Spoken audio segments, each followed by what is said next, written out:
Good morning, ladies and gentlemen. Welcome to the Visiting Lecture today with Dr. Ranjna. As for the topic today is business mix management.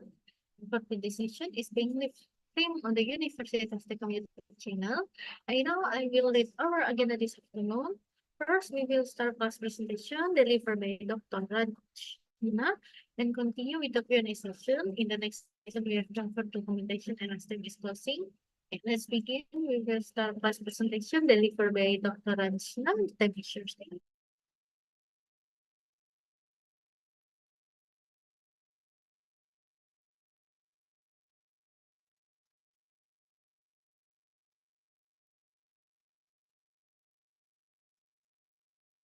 We cannot hear you, miss. Sorry. Hello?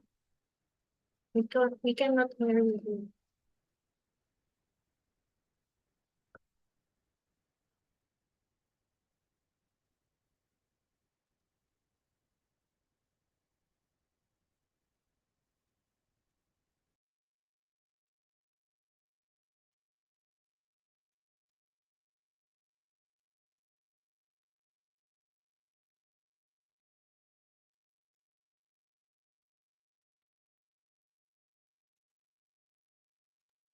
Hello, miss. We cannot hear your voice.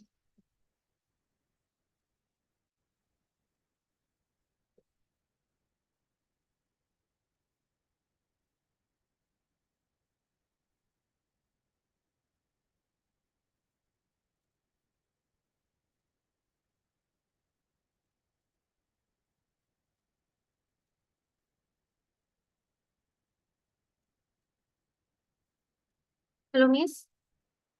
Hello.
Hello, miss. We cannot hear you to anything. Sorry.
Yeah, something is still when you're reading from your side. Hello? You still cannot hear anything. Yeah, maybe you can use your hands. Maybe is it working? Yes.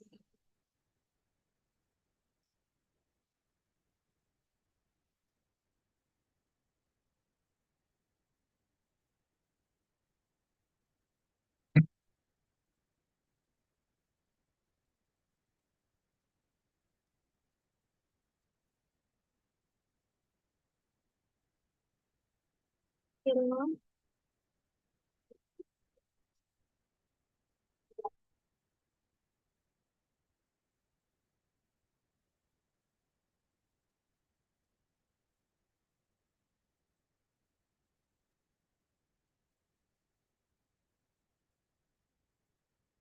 Hello?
Still no sound?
I'm audible now.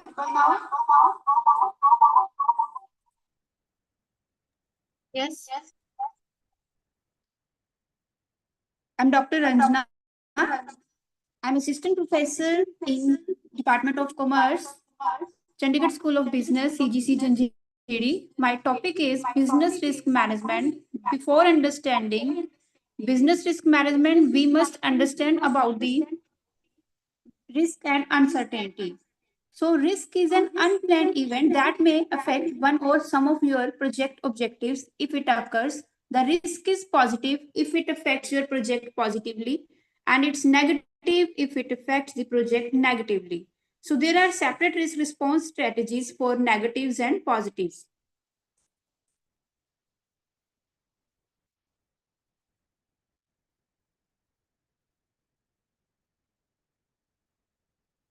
I'll share my PPT. Just a second.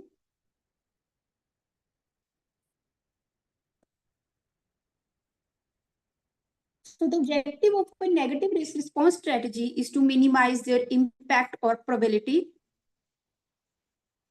while the objective of a positive risk response strategy is to maximize the chance or impact. You might also hear about two terms. One is known risk and unknown risk. Known risks are identified during the identify risk process, and unknown risks are those you could not identify. So a contingency plan is made for only unknown risk, and you will use the contingency reserve. That how will you manage them? So on the other hand, unknown risks are those which are managed, but you don't have any background information regarding that. You can manage it through a workaround using the management reserve. So next we will talk about uncertainty. So uncertainty, it's a lack of complete certainty. When you don't have any information regarding that, then it's called uncertainty. So uncertainty is the outcome of an event when you don't know anything about that and it cannot be measured or guessed. You don't have any background information on that. This is uncertainty. But you can't call it as unknown risk because you don't have. In unknown risk, you have some background information, but in uncertainty, you don't have any kind of background information on which you can't make any guess as well. So in uncertainty, you completely lack the background information of an event, even though it has been identified. In the case of an unknown risk, although you have the background information, you miss it during the identify risk process.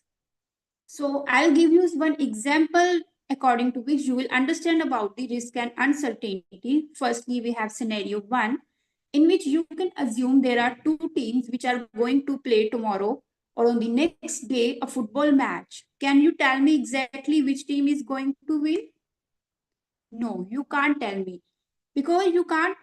However, you can make a guess that this particular team can win or this particular team can lose. But you can make an educated guess by reviewing and analyzing the past performance of each player, the team, and the results of matches you played against each other. Now you have a guess about the 30% chance of a team A will win or team B will lose, or there can be chances of 70% or 90% or 80% that a particular team will win or lose. Now, if I give you scenario 2, in which I'm not going to tell you about the teams who are going to play in a particular match or the players or either team. So in this situation, if somebody asks you which team is going to win, what would your response be? You will be clueless. You don't have any guess because you don't know about the team consists of which player and you have no idea how the teams will perform. So here you don't have any information on past performance and cannot predict the outcome of the event, even though the rules and the stadium are the same. So this is called uncertainty when you don't have any guess, when you are clueless, you don't have any background information on which you can make a guess even. So I think now you have understood the concept of risk and uncertainty. Now we will discuss about difference between risk and uncertainty. In risk, you can make some prediction about the possibility of a future outcome, while in uncertainty, you cannot. So risk can be managed while uncertainty is uncontrollable, you cannot manage it. Risk can be measured and quantified while uncertainty cannot. One can assign a probability to risk events while in uncertainty, you cannot assign a probability to risk event. Next, we will discuss about classification of risk. Basically, there are three types of risk. First one is financial and non-financial. Second one is pure and speculative. Third one is fundamental and particular risk. In financial and non-financial risk, basically, if we talk about financial, then it is understood that we are talking about the monetary terms or monetary risk. So financial risk are the risk where the outcome of an event, that is event which is going to give birth to a loss, it can be measured in monetary terms. So losses can be assessed and a proper money value can be given to those losses. So common example which you can take in financial risk are Material damage to property arising out of an event, damage to stock or machinery, theft of a property which may be a motorcycle, motor car, machinery, items of household use, or even cash. So loss of profit of a business due to fire, damage the material and property. Then personal injuries due to the industrial, road, or other accidents resulting in a medical cost. Death of a bread earner in a family, which can lead to a corresponding financial hardship. So these losses can be expressed in monetary terms. When these are expressed in monetary terms, it means these are insurable as well.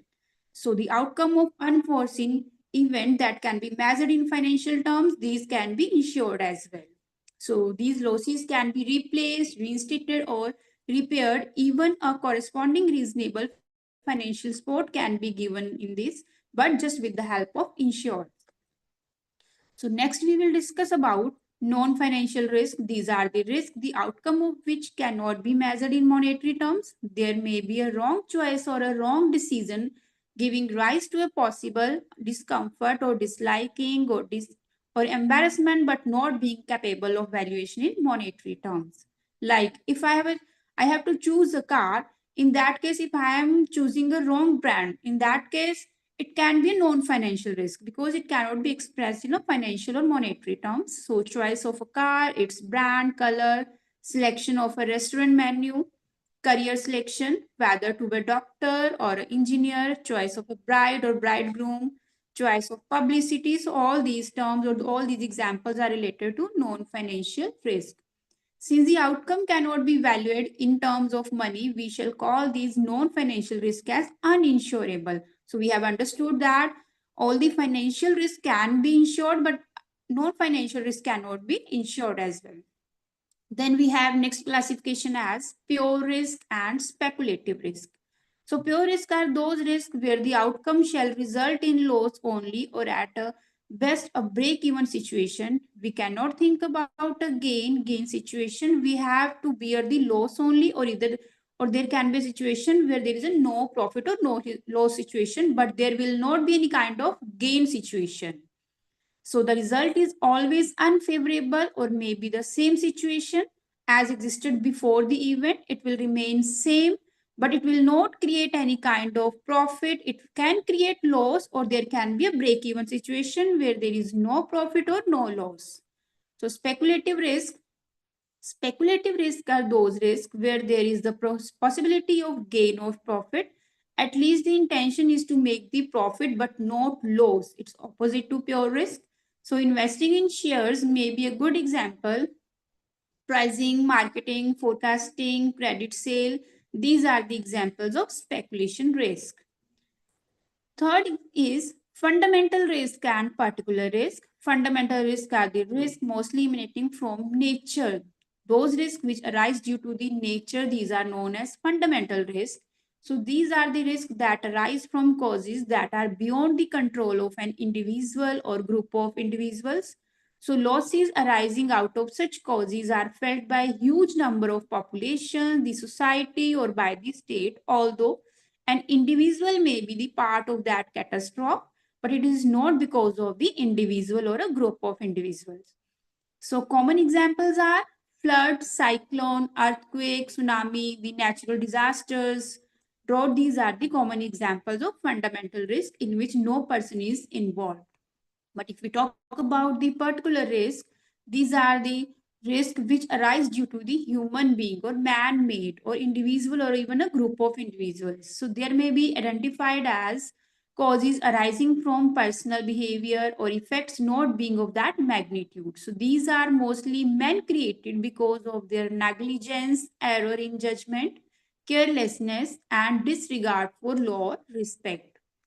So we may call these risks as personal nature. The common examples are fire, house breaking, theft, burglary, collision in case of ship, including cargo loss, machinery breakdown, motor accidents, industrial accidents. So these all are because of the man. So next we will talk about sources of risk. There are two types of risk. First one is two sources of risk are internal risk source and external risk source. Firstly, we will talk about internal risk source. Internal risks are faced by a company from within its organization and it arises during the normal operation of the company. So these risks can be forecasted with some reliability and therefore a company has a good chance of reducing internal business risk. If we talk about internal risk source, there are three types of internal risk factors which can arise, like human factors, technological factors, or physical factors. Firstly, we will discuss about human factor risk. As the name depicts, it is related with humans. So personnel issues may pose operational challenges. Staff who become ill or injured or as a result are unable to work can decrease production. So human factor risk can include union strikes, dishonesty by employees, ineffective management or leadership, failure on the part of external producers or suppliers. Then second one is technological risk. Technological risk includes unforeseen changes in the manufacturing, delivery, or distribution of a company's product or service. So for example, a technological risk that a business may face includes outdated operating system that decrease production ability or disruptions in supplies or inventory. Then last we have physical risk. Physical risk is the loss of damage to the asset of a company. So for example, companies can obtain credit insurance for their accounts receivables through commercial insurers, providing protection against customers not paying their bill. So it provides protection to the company as well. So credit insurance is usually very Hello, Miss. comprehensive. Yeah, maybe you can change your slide because still in number. So, thank you.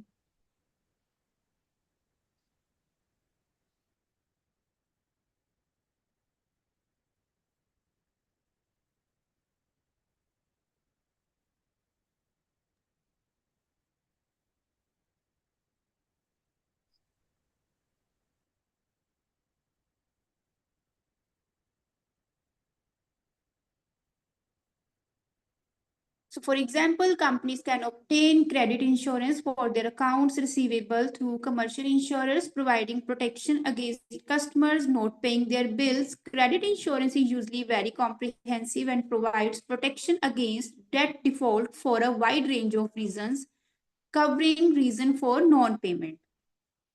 Then we have external risk.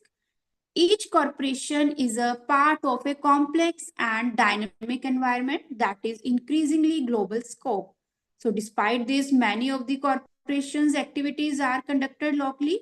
So successful companies integrate the two perspectives into strategic and technical plans.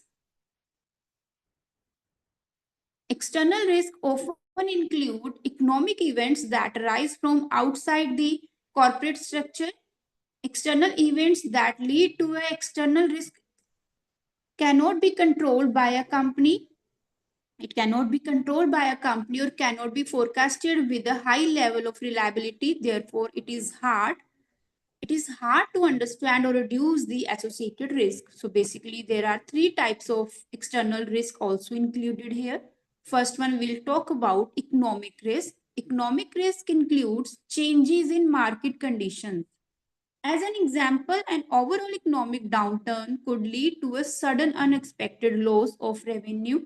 If a company sells to consumers in the US and consumer confidence is very low just because of the recession or rising unemployment situation, so consumer spending will suffer. So what can a company do now? Companies can respond to economic risk by cutting cost or diversifying their client base. Then we have natural risk. As the name depicts, again we can say natural risk is related with the natural disasters that can affect your normal business operations.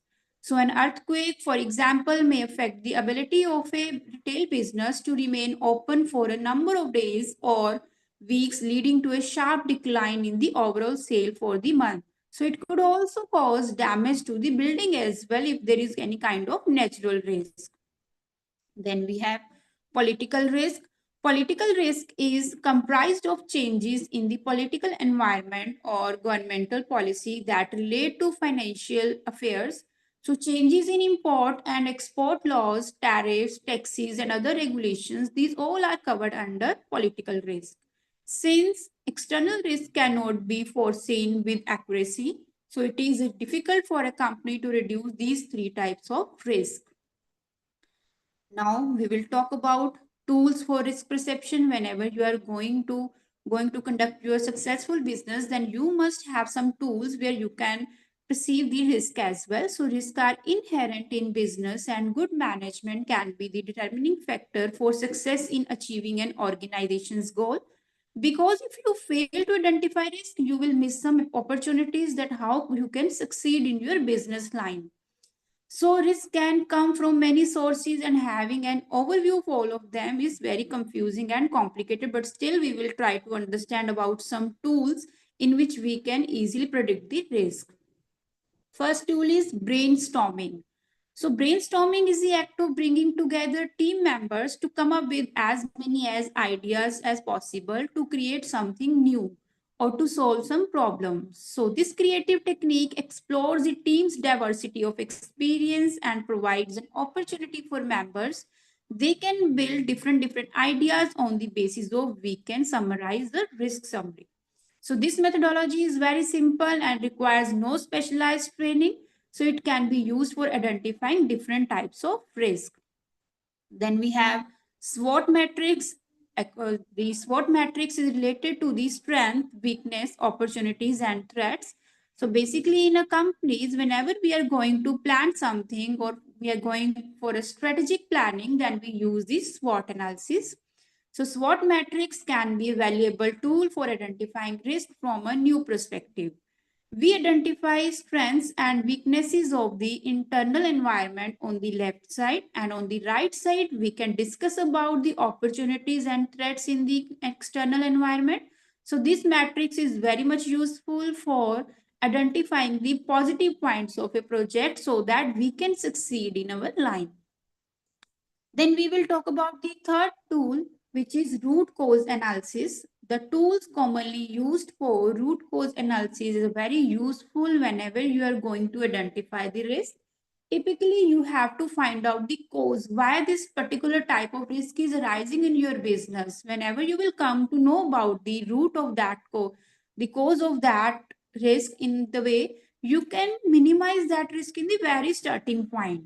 So root cause analysis is used after the manifestation of a problem, but we can also apply it preventively, taking an impact or risk to be avoided at a starting point. If you will avoid that risk at a starting point, it will not create any kind of problem in your business. Then we have Delphi method. Delphi method is related with gathering information in a structured manner. Basically, we made a questionnaire on which we call some experts to fill that information from our business organization. They answer the specific questions and it is submitted to the facilitator. The result of first round, once summarized, provide the basis for the second round and so on. So based on the results of the information collected in each round, experts can review and they can identify the different types of risk which can arise in your business. Next tool is interviews. Risk can be identified through interview process as well. You can conduct some interviews with your project participants or experts in the different areas. So they will answer your questions with the diversity of their experience and expertise. They can help you in risk perception or risk identification process. This was all about the tools for risk perception. Now, after understanding the concept of risk, we can talk about the risk management. So what is the meaning of risk management first? Risk management is the process of making and carrying out decisions that will minimize the adverse effect of the risk in an organization. So the adverse effect of risk can be objective or quantifiable, like insurance premiums and claims cost, or the subjective and difficult to quantify, such as damage to reputation or decreased productivity. So by focusing attention on risk and committing the necessary resources to control and mitigate risk, a business will protect itself from uncertainty, reduce cost, and increase the likelihood of a business continuity and success.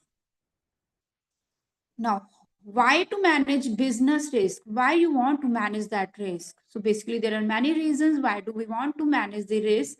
Some of them are saving resources. Which resources? Like people, income, property, assets, time, protecting public image, then protecting people from harm, preventing, reducing legal liability, protecting the environment. That's why we want to manage the business risk. Whenever you're going to manage the risk, you have to follow some steps. So first step is risk identification, then quantify and prioritize. Be risk sensitive, not risk adverse. Identify risk in business decisions. So first one is risk identification, as we have already understood or read out about how to identify the risk, for which we use some tools as well. So it's a very good idea to chart your risk in a way that allow you to identify the more common and serious risks so that you know the areas to which you need to focus upon. Then we have second point, second process is quantify and prioritize. So risk mapping is one way to do this. Essentially, you chart all of the identified risks on the map. The map will make you aware of those risks on which you need to focus. So work with your broker to make sure that you are covered for all of the appropriate risks and look for ways to prevent and mitigate these risks. However, risk maps are often altered to reflect organizational needs. Then third point is be risk sensitive, not risk adverse. Being risk sensitive is not the same as being paranoid. So realize that there are risks associated with everything. Take a deliberate and methodical approach to deal with the risk, while at the same time you have to be realistic as well. Then identify risk in business decisions. Identifying risk in business decision is much the same as the process of identifying any risk. The key is to be thorough and use all the sources which are available in your organization or business enterprise. These risks can be prioritized and mapped in the same way as all other risks. So next one we have methods of handling risk. Whenever you are going to handle business risk, whenever you are going to manage business risk, there are few methods which you can use in your business organization. First one is risk avoidance. Then we have risk retention. Third, risk transfer, loss control, and insurance. So firstly, we will talk about risk avoidance. So we can avoid risk when we refuse to accept it. Whenever we are not going to take that risk, we will avoid it. So this is the method which we can use if we don't want to take any kind of risk. For example, if you do not want to undertake the risk of divorce, then don't go for the marriage. So you would have to refrain from marrying. In the same way, if a company wants to avoid the risk of being sued for producing a defective product in the court, then it will not engage in the producing or manufacturing activity. In the same way, if you want to avoid the risk associated with owning and running a business, then you will simply refuse to establish one.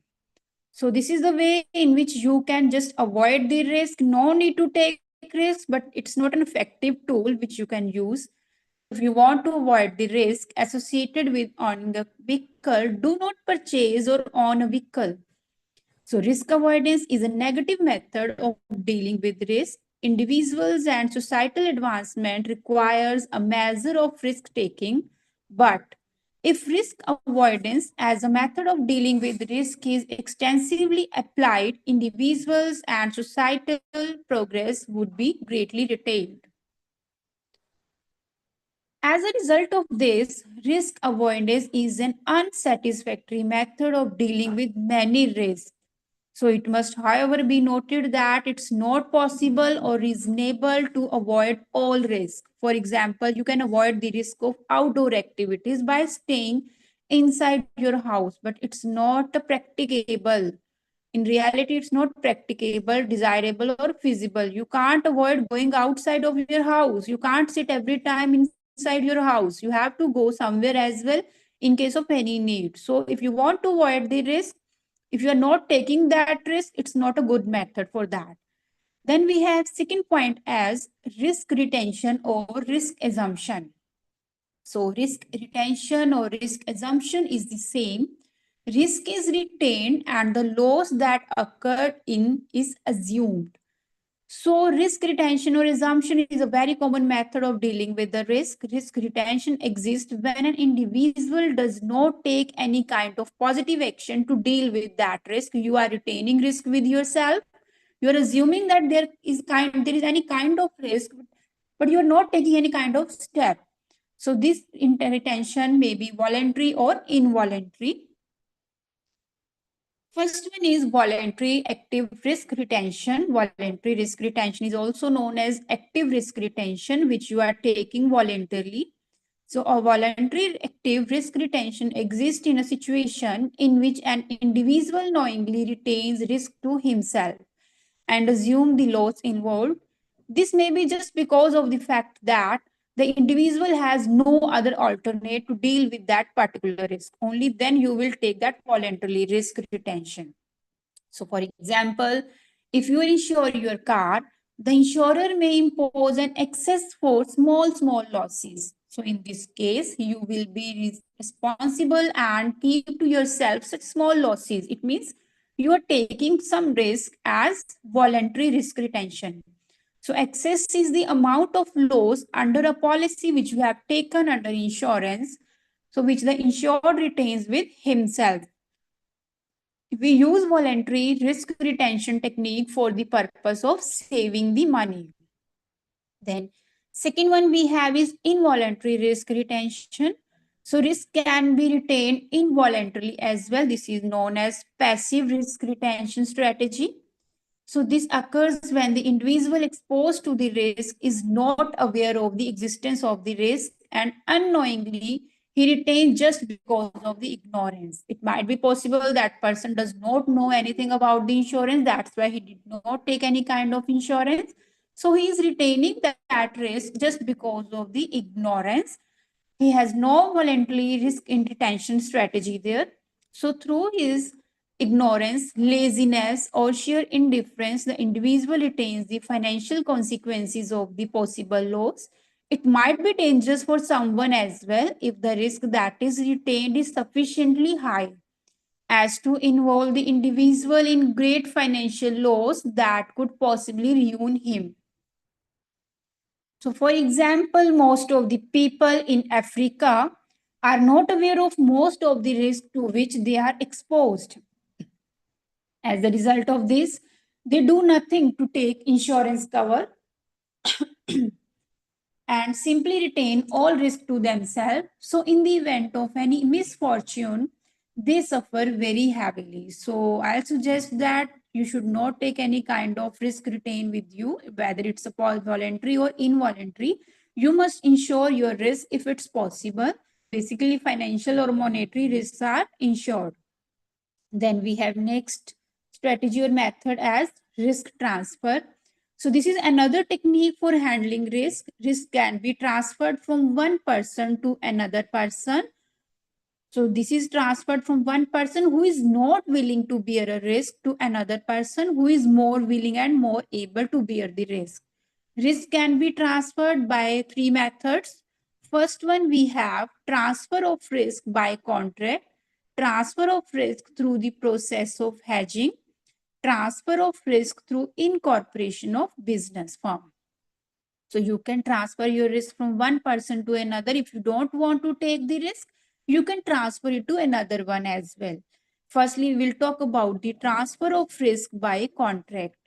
So you can transfer some unwanted risk by contract as well. For example, you may agree with your landlord to be responsible for the cost of any repair to the rented house or to be liable for any judgment debt against the landlord arising from the use of that house.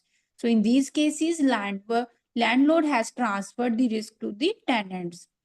If a person is taking house on rent from you, you can simply say that whatever repair is needed, you have to bear the cost as well, because we are giving this house to you on a rent purpose. So you will be responsible for the minor repairs. If there is any kind of major repair, then landlord will be responsible for that. Then we have transfer of risk through the process of hedging. So risk can be transferred through the process of hedging as well. Hedging is the method of transferring risk of unfavorable price fluctuations by purchasing and selling future contracts in an organized commodity market. You could buy a hedge or sell a hedge. Buying hedge is the forward purchase in order to avoid a possible future increase in the price of the commodity, while selling hedge is the forward sale of a commodity in order to avoid a possible future fall in the price of that commodity. So in this way, hedging can be done. For example, if you are thinking that prices of a particular share will go on increasing in the future, so you will focus on buying that particular share in the present.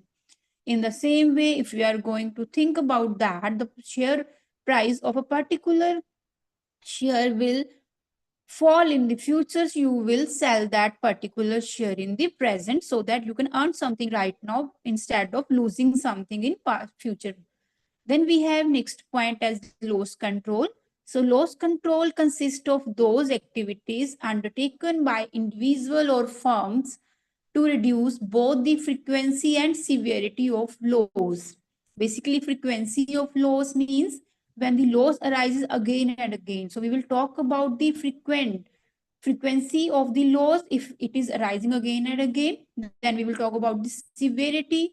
If the loss is arising so much again and again, it's arising, but it's not severe, it's not so much, then we can say it's not a loss or it's not a risk. So you can easily avoid that risk as well. But if it is severe and frequency is low, so it's a risky. So objective of loss control are to prevent likely occurrence of losses and to reduce the extent of losses. So loss control is an important method whenever you are going to handle the risk or you are going to business management risk. Then we have loss prevention under it. So effective loss prevention effort would reduce the frequency of losses. However, no matter how effective and loss prevention effort is, some losses would inevitably occur. The objective of loss reduction, therefore, is to reduce the severity of risk, severity of loss or risk after its occurrence. If the loss is so much severe, you need to take some steps as well. For example, fire doors and walls can be constructed and used to confine fire to a particular area, and it can be prevented from spreading. Then we have loss reduction. So objective of loss reduction is to prevent loss from occurring. Loss reduction entails reducing the probability of loss in order to reduce the frequency of loss. So main focus is on frequency of loss. Loss must not arise again and again. So we are focusing on reduction of that particular loss which is arising again. So if the likelihood of loss occurring is reduced, then the frequency of its occurrence would equally be reduced. If our medical personnel in an organization are well trained, the likelihood and frequency of death arising from incompetence would be reduced. If students study sufficiently hard, the rate of failures in a college, in a university, or in examination would be reduced. So we must focus on the reduction of loss or reduction of risk here. Next, last we have insurance. Insurance is the most important technique for managing the risk. It's a practical method of handling risk. Basically, what do you mean by insurance? First, we must understand about that. So insurance is a contract between two parties where one party is saying that I want to cover this particular type of risk, and another party is saying that I'm going to cover that risk, but there are some conditions that you have to pay the premium on a frequent manner or according to the policy, like it can be for the monthly, it can be quarterly, it can be 6 monthly, half yearly, or annually.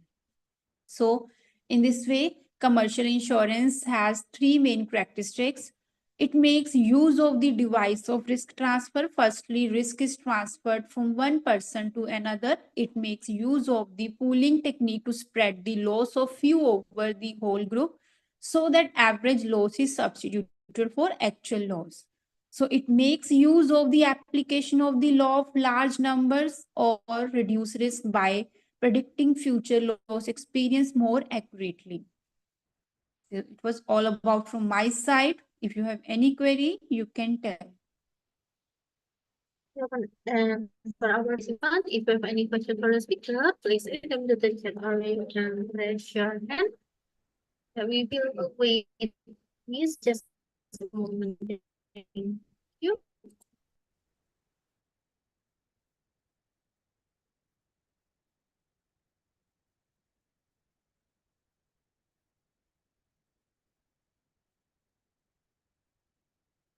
So we have understood the concept of risk and uncertainty in the beginning so that we can easily understand about the concept of business risk management.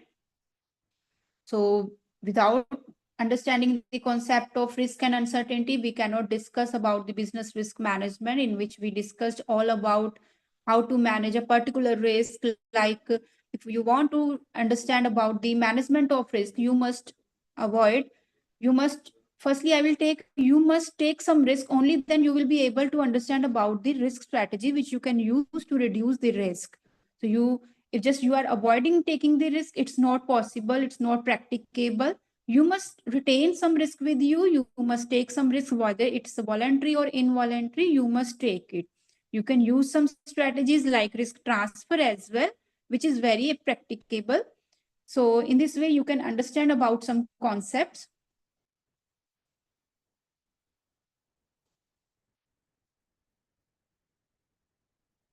Basically, companies have to face a lot of risk. Like companies are facing natural risk, they are facing some human risk as well, because human is the main person. Man is the person who is creating some issues.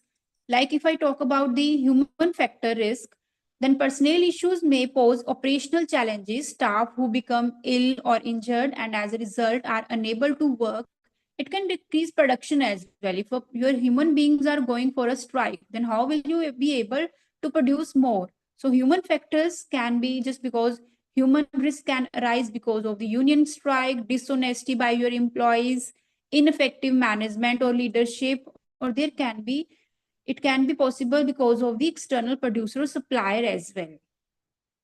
Yeah, the question already read in the Zoom chat, please.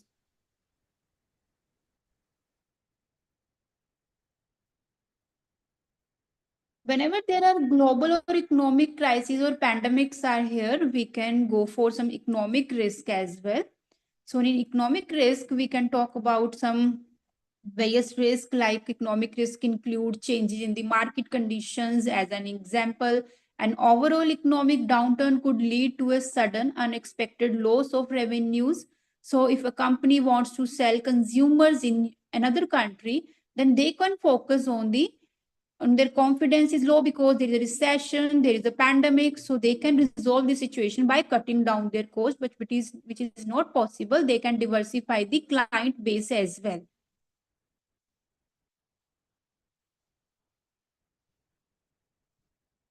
Any other query?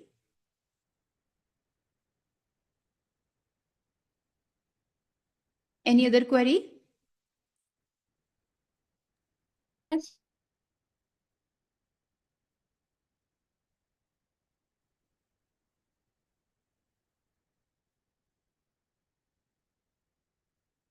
Do you have any other question?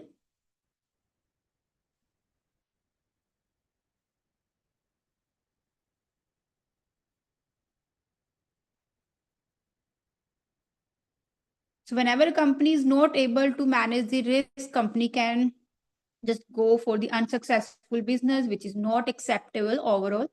So whenever we are going to manage our business, we can manage the risk by using some techniques which we have already discussed. We can identify the risk first, then we can prioritize that which risk must be managed first, then we can go for the risk sensitive, then we can go for the identify risk in business decisions as well.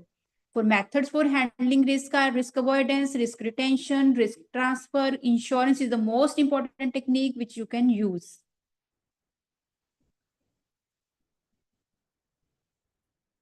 If you have any other query, you can tell me. How can business integrate sustainability and environmental risk into their risk management strategies? Whenever you are going to manage the risk, you must think about the integration of sustainability as well. And environment, there are a lot of risk involved. Like if you are talking about the economic risk, you are talking about the political risk. These all are related with your environmental sustainability as well.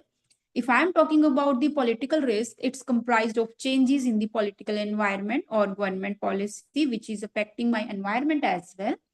So changes in import and export laws, tariff, taxes, and other regulations, these are affecting our organization or business enterprise negatively. So external risk cannot be foreseen with proper accuracy. So it's difficult for a company to reduce these types of risk, but not up to a proper accuracy. So we must focus upon the political risk, we must focus upon natural risk, we must focus upon economic risk so that we can understand about the sustainability and environmental risk.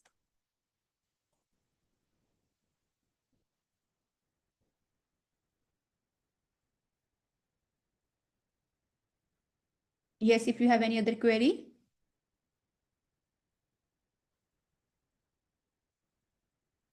I hope I have answered all the questions.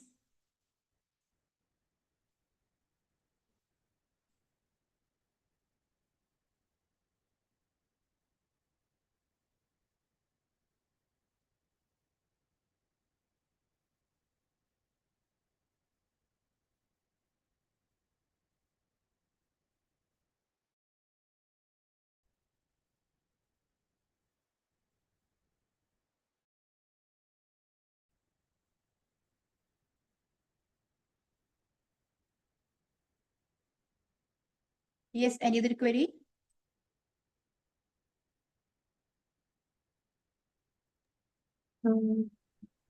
I guess hope no one you- else asking again. It's from student in the Zoom chat.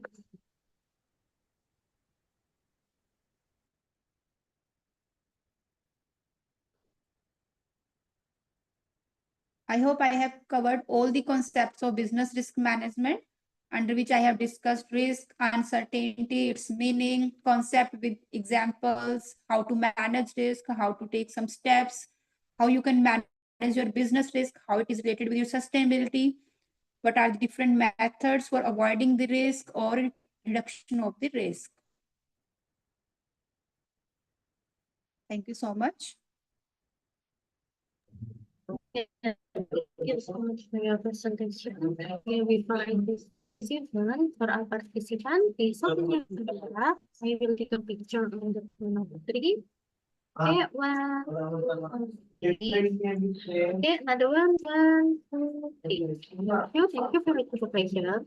Finally, we come to the end of this lecture today. We want to thank you for today for the wonderful information and sharing the knowledge. We hope this information will benefit of our at least we hope to collaboration in the future with Chandigarh Group Colleges Jhanjeri, Punjab, India. Visiting lecture for the India, we appreciate you. Thank you and have a nice day.